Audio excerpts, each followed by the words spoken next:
Hindi ako pabor. Hindi ko gusto si VP Sara, pero hindi rin ako galit sa kanya. I am performing and doing my role the best way I see fit without any fear or bias in favor or against anyone. Itong mga taong nagmamadali, klaro naman na ayaw sa kanya. Kilala nyo naman sila eh. Itong mga gigil na gigil, klaro naman na gusto siyang matanggal.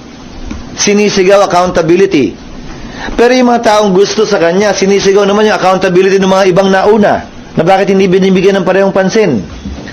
Ano mang ingay yan. Ulitin ko sinabi ko na nung simula pa lang na parang hindi nyo ako pinaniwalaan o pinakinggan. Sino mang pabor o kontra kay VP Sara, sino mang pabor o kontra sa impeachment, may posisyon na sila. Hindi ako magpapadala sa kanila. Sinabi ko na yan noong Pebrero pa. Gagawin ko kung ano ang tingin kong tama at kung ano ang gusto ng Senado na mapagbobotohan namin. Hindi dahil gusto nung ayaw kay VP Sara. Hindi dahil nagmamadali yung may ayaw kay VP Sara. Kaya nga ang simbolo ng hustisya ay babaeng nakapiring. Wala dapat kinikilala, walang tinitingnan, walang tinititigan. Pantay dapat ang pagtrato. Kaya nga sinasite ko sa inyo yung kasaysayan ng impeachment noon. Ganon ang ginawa noon, ba't babaguhin ngayon? Yun ang president ng Senado. Yun ang naging kasaysayan at pinagdaanan ng Senado.